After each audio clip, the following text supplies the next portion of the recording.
जय श्री राम। आइए आगे सुनते हैं श्री शिव पुराण में रुद्र संहिता चतुर्थ खंड।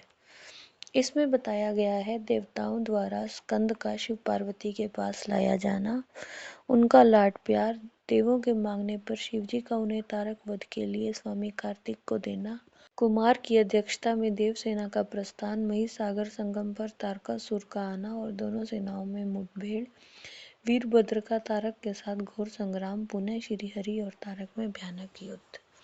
वंदना करने से जिनका मन प्रसन्न हो जाता है, जिन्हें प्रेम अत्यंत प्यारा है, जो प्रेम प्रदान करने वाले, पूर्णानंद में भक्तों की अभिलाषा पूर्ण करने वाले, संपूर्ण ऐश्वर्यों के एकमात्र आवास स्थान और कल्याण स्वरूप है, सत्य जिनका श्री विग्रह है, जो सत्य में है, जिनका ऐश्वर्य त्रिकाल बाधित है, जो सत्य प्रिय और सत्य प्रदाता है, ब्रह्मा और विष्णु जिनकी स्तुति करते हैं, स्वेच्छानुसार शरीर धारण करने वाले उन भगवान शंकर की मैं वंदना करता हूँ। श्री नारद जी ने पूछा, देवताओं का मंगल करने वाले देव परमात्मा शिव तो सर्वसमर्थ हैं, आत्मा राम होकर भी उन्होंने जिस पुत्र की उत्पत्ति के लिए पार्वती के साथ विवाह किया, आगे की कहानी मुझे बताओ और कृपा करके सारा वृत्तांत पूर्ण रूप से वर्णन कीजिए। इसके उत्तर में ब्रह्मा जी ने कथा प्रसंग सुनाकर कुमार के गंगा से उत्पन्न होने तथा कृतिका आदि 6 स्त्रियों के द्वारा उनके पाले जाने, उन 6 की संतुष्टि के लिए उनके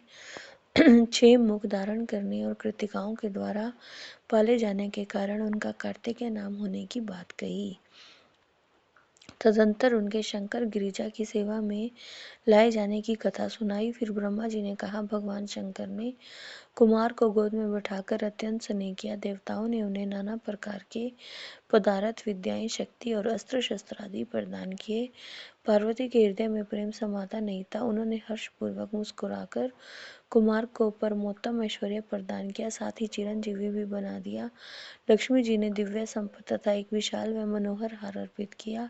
सावित्री जी ने प्रसन्न होकर सारी सिद्ध विद्याएं प्रदान की। मुनि श्रेष्ठ, इस प्रकार वहाँ महोत्सव मनाया गया। सभी के मन प्रसन्न थे, विशेषतः शिव और पार्वती के आनंद का पार नहीं था। इसी बीच देवताओं ने भगवान शंकर से कहा, प्रभु, यह तारकासुर कुमार के हाथों ही मारा जाने वाला है, इसलिए ही यह पार्वती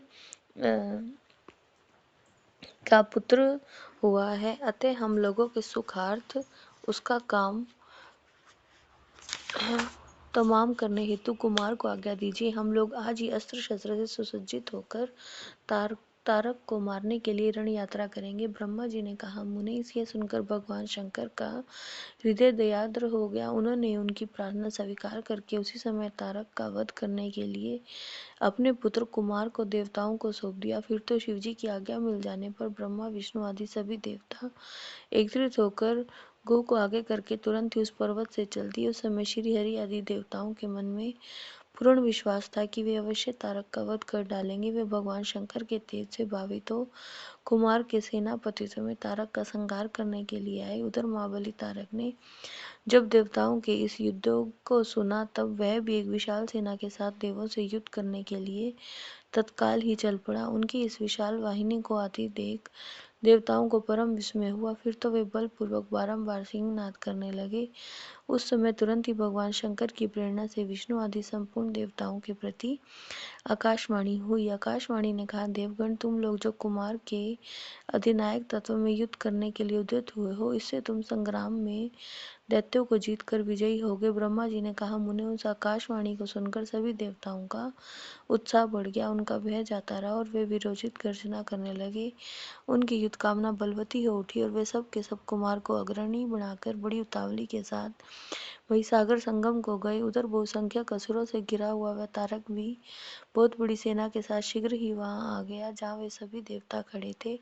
उस असुर के आगमन काल में प्रलयकालीन मेघों के समान गर्जना करने वाली रणभेरियां तथा अन्याय कर्कश शब्द करने वाले रणवाद्य बज रहे थे। उस समय तारकासुर के साथ आने वाले दैत्य ताल ठोकते हुए गर्जन कर रहे थे। उनके पदाघात से पृथ्वी कांप उठती थी। यह अत्यंत भयंकर कोलाहल को सुनकर भी सभी देवता निर्भय ही बने रहे। वे एक साथ मिलकर तारकासुर से लोहा लेने के लिए डटकर खड़े हो गए। उस समय देवराज इंद्र कुमार को उस समय इंद्र कुमार को गजराज पर बिठाकर सबसे आगे खड़े हुए। वे लोकपालों से घिरे हुए थे, उनके साथ देवताओं की महती सेना थी। तत्पश्चात कुमार ने गजराज को महेंद्र को दे दिया और वे स्वयं एक ऐसे विमान पर आरूढ़ हुए जो परमाश्चर्यजनक तथा नाना प्रकार के रत्नों से सुशोभित था। उस समय वहाँ विमान पर सवार होने से सर्वगुण संपन्न महायशस्वी शंकर पुत्र कुमार उत्कृष्ट शोभा से संयुक्त होकर सुशोभित हो रहे थे। उन पर परम प्रकाशमान चवर डुलाए जा रहे थे। इसी बीच बलाभिमानी व महावीर देवता और दैत्य क्रोध से विह्वल होकर परस्पर युद्ध करने लगे। और फिर जब महाबली तारकासुर बहुत बड़ी सेना के साथ देवताओं से युद्ध करने के लिए आगे बढ़े, तो तारक को युद्ध की कामना से आगे बढ़ते हुए देखकर इंद्र आदि सभी देवता उनके सामने आए। फिर दोनों सेनाओं में महान युद्ध हुआ, जिसे देखकर वीर लोग हर्षोत्फुल्ल हो गए और कायरों के मन में भय समा गया। इस समय वीरभद्र कुपित होकर महाबली प्रमथ गणों के साथ वीराभिमानी तारक के समीप आ पहुंचे। वे बलवान गणनायक भगवान शिव के कोप से उत्पन्न हुए थे, अतः समस्त देवताओं को पीछे करके युद्ध की अभिलाषा से तारक के सम्मुख डट गए। उस समय प्रमथ गणों तथा सारे असुरों के मन में परमोल्लास था, अतः वे उस महासमर में परस्पर गुत्थम गुत्थ होकर जूझने लगे। तदंतर वीरभद्र से तारक का भयानक युद्ध हुआ। इसी बीच असुरों की सेना रण से विमुख हो भाग चली। इस प्रकार अपनी सेना को तितर बितर हुई देखकर उसका नायक तारकासुर क्रोध से भर गया और 10,000 भुजाएं धारण करके सिंह पर सवार हो देवगणों को मार डालने के लिए वेग पूर्वक उनकी ओर झपटा। वह युद्ध के मुहाने पर देवों और प्रमथ गणों को मार मार कर गिराने लगा। तब प्रमथ गणों के नेता महाबली वीरभद्र उनके इस क्रम को देखकर उसका वध करने के लिए अत्यंत कुपित हो उठे। फिर तो उन्होंने भगवान शिव के चरण कमल का ध्यान करके ऐसा श्रेष्ठ त्रिशूल हाथ में लिया जिनके तेज से सारी दिशाएं और आकाश प्रकाशित हो उठे। इसी अवसर पर महान कौतुक प्रदर्शन करने वाली स्वामी कार्तिक ने तुरंत ही वीर बाहु द्वारा कहलाकर उस युद्ध को रोक दिया। तब स्वामी की आज्ञा से वीरभद्र उस युद्ध से हट गए। यह देखकर असुर सेनापति महावीर तारक कुपित हो उठे।